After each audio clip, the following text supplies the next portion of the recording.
आपको live documents भी दिखा देंगे कि भाई ये डॉक्यूमेंट्स हैं, आप किस टेंडर में पढ़ रहे हैं, इन डॉक्यूमेंट्स को बनाएं और दराज के ऊपर जो है वो काम स्टार्ट करें। अगर बिस्मिल्लाहिर्रहमानिर्रहीम, आप देख रहे हैं यूट्यूब चैनल दराज वाले। अच्छा, आज जो है हमारा डी माल का फर्स्ट लेक्चर है, तो इसमें हमने जो डिस्कस करना है वो ये करना है कि जी अब जो दराज का न्यू फीचर्स है या जो दराज का न्यू फ्यूचर आने वाला है क्या वो डी माल का है। ठीक है, फर्स्ट मैंने अपने इंट्रोडक्शन में बताया था कि जो दराज डी माल का अकाउंट है हमने वो फ्री ऑफ कॉस्ट जो है वो कोर्स जो है उसमें हमने डिस्कस करना है, जहाँ पे लोग 20,000 30,000 पे कर रहे हैं। तो उनको पता होना चाहिए कि डी माल अकाउंट किस तरीके से बनता है। जो पैसे वो वहाँ पे लगाते हैं तो उन्होंने अपने डी माल पे लगा लेने हैं कि हमारा अकाउंट तो बन जाएगा ना। डी माल का इन्वेस्टमेंट कितनी चाहिए वो सारा जो है वो डिस्कस करेंगे हम हमारी नेक्स्ट वीडियो में। अकाउंट क्रिएशन ओवरऑल आपको स्टेप बाय स्टेप हम जो है वो आपसे डिस्कस करते रहेंगे। फर्स्ट ऑफ ऑल आता है कंप्लीट इंट्रोडक्शन। ठीक है, दराज का जो कंप्लीट इंट्रोडक्शन है डी माल का वो क्या है। मैंने आपको शुरू में बताया था कि दराज डी माल लोकल अकाउंट से ज़रा हटके होता है। इसका मतलब होता है कि आप एक मॉल में शॉप ले रहे हैं, कोई भी मॉल है, जैसे हम फिजिकल शॉप लेते हैं तो इसका मतलब ये है कि हम एक फिजिकल शॉप दराज से ले लेते हैं कि भाई हमें ये एज अ ब्रांड हम काम करना चाहते हैं। तो इसके ऊपर कस्टमर जो है वो सेटिस्फेक्शन जो है 1000% होती है।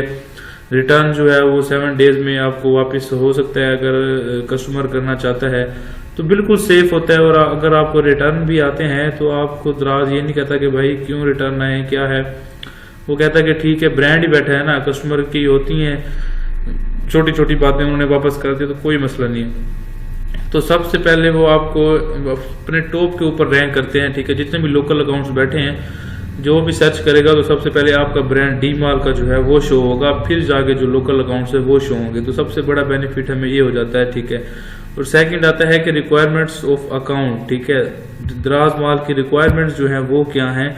सबसे पहले आता है कि सोल प्रॉपर्टीशिप, मतलब है कि आपके साथ कोई और बंदा अटैच ना हो, आप सिंगल जो है वो ओनर हो अपने बिजनेस के। फॉर एग्जांपल आपका ब्रांड है, आप ब्रांड क्रिएट करते हैं, ठीक है, तो आपके साथ पार्टनरशिप के ऊपर कोई ना हो। ठीक है, कोई 2 लोग 3 लोग ना हो, सिर्फ सिंगल जो प्रॉपर्टीशिप है वो आपके पास होनी चाहिए। ठीक है, और सेकंड आता है वो कहते हैं कि भाई सिंगल मेंबर कंपनी होनी चाहिए, कि सिंगल ब्रांड हो, एक ही ब्रांड हो, एक ही बंदा इसको रन कर रहा हो, उसके नीचे जो टीम है वो रन करे, लेकिन डॉक्यूमेंट्स जो हैं वो आपके सिंगल होने चाहिए, सिंगल मेंबर कंपनी होनी चाहिए एज अ ब्रांड के तौर पर अगर आप काम करना चाहते हैं। थर्ड वो कहता है कि जी प्राइवेट लिमिटेड कंपनी होनी चाहिए, कि प्राइवेट लिमिटेड कंपनी मतलब रजिस्टर हो, FBR के साथ रजिस्टर हो। ठीक है, प्रॉपर जो है एज अ ब्रांड, अगर उसकी पैकिंग मटेरियल सारा कुछ जो है वो प्राइवेट लिमिटेड कंपनी के साथ जो है वो अटैच होकर एक प्राइवेट कंपनी के तौर पर दराज माल के ऊपर आ सकते हैं।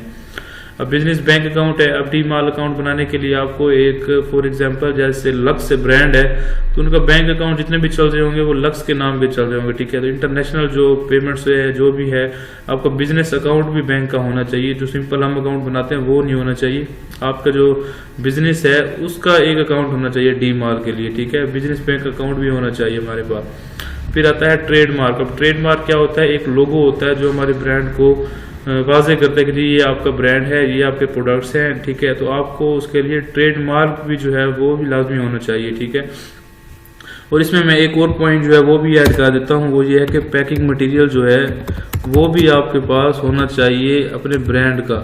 ठीक है, तो आपके पास पैकिंग मटेरियल भी दराज का उसी ब्रांड का जो है सेम वो होना चाहिए। ठीक है, ट्रेडमार्क हो गया। ठीक है, अब है 40 प्रोडक्ट जो लिस्ट है वो भी आपके पास होने चाहिए। ठीक है ना, 40 प्रोडक्ट जो लिस्ट है दराज के ऊपर एक ही कैटेगरी में होने चाहिए। ठीक है ना, एक ही सब कैटेगरी में आपके पास वो प्रोडक्ट 40 के 40 लिस्ट होने चाहिए। ठीक है, तो ये याद रखिएगा, ट्रेडमार्क जब भी आप रजिस्टर करवाएंगे तो तकरीबन 6 से 7 मंथ का प्रोसेस होता है, आपको बाद में मिलता है, लेकिन आप वो इनवाइस वगैरह दराज को दिखा के आप जो है वो ट्रेडमार्क करवा सकते हैं अपने डी माल के ऊपर। ठीक है, तो परेशान होने वाले नहीं है, 15 से 20 हज़ार का खर्चा है ट्रेडमार्क का। और पैकिंग मटेरियल आपको दराज का जो आप अच्छी सेल कर रहे हैं तो वो आपके पास पैकिंग मटेरियल शो करवाना है दराज को कि भाई ये मेरा पैकिंग मटेरियल है और ये सारा कुछ है। और 40 प्रोडक्ट आपके लिस्ट होने चाहिए, रिव्यूज़ होने चाहिए, मतलब चल रहे हों प्रोडक्ट। ठीक है आपके। और सेकंड बात यह है कि 40 प्रोडक्ट एक ही कैटेगरी में होने चाहिए। For example health and beauty है तो आपकी हेल्थ एंड ब्यूटी की कैटेगरी में ही होना चाहिए।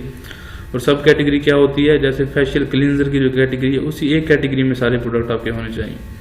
अच्छा, थर्ड हमारा ऑप्शन था क्रिएशन बेनिफिट ऑफ डीमॉल। अब इसके बेनिफिट क्या है डीमॉल के? आपको डीमॉल पे ये हो जाएगा कि आपका जो कारोबार है वो सेफ हो जाएगा।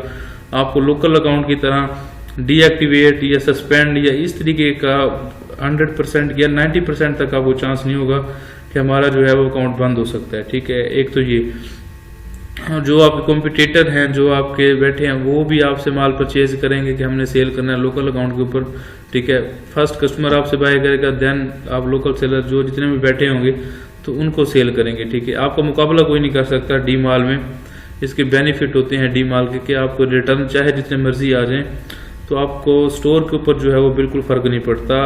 डी मॉल के स्टोर के ऊपर चाहे आपके 20 रिव्यूज हैं, 30 रिव्यूज रिटर्न के रिव्यू आए हुए हैं, नेगेटिव रिव्यूज आए हुए हैं, तो आपको थोड़ा सा भी फर्क नहीं पड़ता कि आपने रिटर्न है, डिलीवरी फेल्ड है, आपका अकाउंट बंद हो जाएगा। नहीं, इधर चांसेस जो होते हैं वो बहुत कम होते हैं कि आपका अकाउंट सस्पेंड हो जाए, डीएक्टिवेट हो जाए। ठीक है, तो डी मॉल के हजारों बेनिफिट्स हैं। और मंथली सेल क्या होती है डी मॉल की?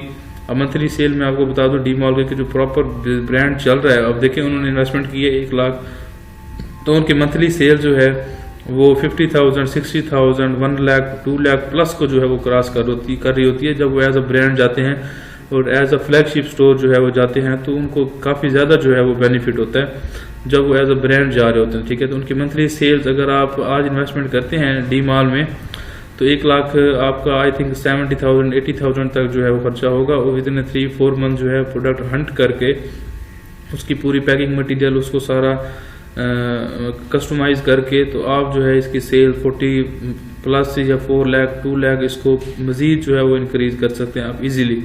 ठीक है, अब नेक्स्ट आ जाता है फ्लैगशिप लोगो बेनिफिट्स। अब फ्लैगशिप क्या है? लोकल अकाउंट्स के ऊपर कोई फ्लैगशिप नहीं है।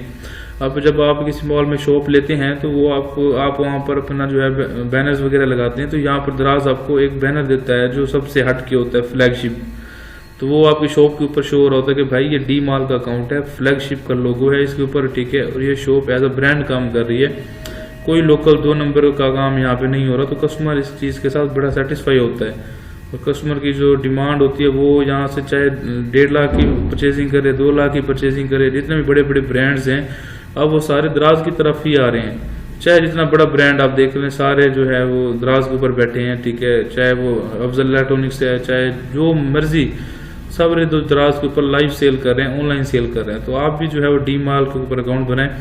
नेक्स्ट जो हमारी वीडियो जाएगी उसमें मैं आपको बताऊंगा कि अकाउंट जो है वो किस तरह से क्रिएट करते हैं, उसका सारे जो है प्रोसेस जो है वो मैं आपको बताऊंगा, कौन कौन सी चीज़ें लाइव दिखाऊंगा कि कौन कौन सी जो चीज़ें हैं वो हमें आएंगी। ठीक है, उसमें हम आपको लाइव डॉक्यूमेंट्स भी दिखा देंगे कि भाई ये डॉक्यूमेंट्स हैं, आप किस झंझट में पढ़ रहे हैं, इन डॉक्यूमेंट्स को बनाएं और दराज के ऊपर जो है वो काम स्टार्ट करें। अगर वीडियो अच्छी लगी हो तो मेरे चैनल को सब्सक्राइब करें। अल्लाह हाफिज़।